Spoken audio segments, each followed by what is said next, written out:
அனைவருக்கும் வணக்கம். நான் நந்தி ரமேஷ் பேசுகிறேன். இந்த பதிவில் ஜோதிடத்தில் இருக்கக்கூடிய குட்டி குட்டி இன்ஃபர்மேஷன்ஸை நான் ஷேர் பண்ணிகிட்ருக்கேன். அதனுடைய கண்டினியூவேஷனாக கோச்சாரம், இந்த வார்த்தை எல்லோருமே கேட்டிருப்போம். ஜோதிடத்தில் பழக்கம் இருக்கிறவங்க இல்லாதவங்கன்ற பாகுபாடு இல்லாமல் பார்த்துருப்போம், கேட்டிருப்போம். கோச்சாரம், இன்றைய கோச்சாரத்தின்படி அப்படின்லாம் சொல்லுவாங்க. ஸோ இந்த கோச்சாரம் அப்படின்னா என்ன அப்படின்னு நம்ம பார்த்தோன்னா, கோள்கள் ப்ளஸ் சாரம் இஸ் ஈக்குவல் டு கோச்சாரம் அப்படின்னு சொல்லுவாங்க. கோள்கள் அன்றைய தினத்தன்று என்ன சாரம் வாங்கியிருக்கு, எந்த நட்சத்திர கால் வாங்கியிருக்கு அப்படின்றத தெரிவிக்கிறது தான் கோச்சாரம்.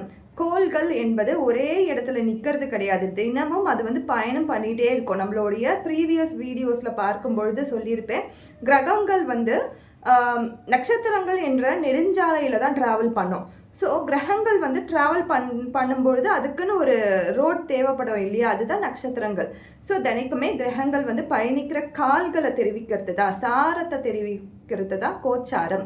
இன்றைய கோச்சாரத்தின்படி என்னென்ன கிரகங்கள் என்னென்ன சாரத்தில் இருக்குது, என்னென்ன நட்சத்திர கால்கள் வாங்கியிருக்கு அப்படின்றத தெரிவிக்கிறது தான் கோச்சாரம். ஸோ கொஞ்சம் புரிகிற மாதிரி சொல்லியிருப்பேன் நம்புகிறேன். Thank you so much.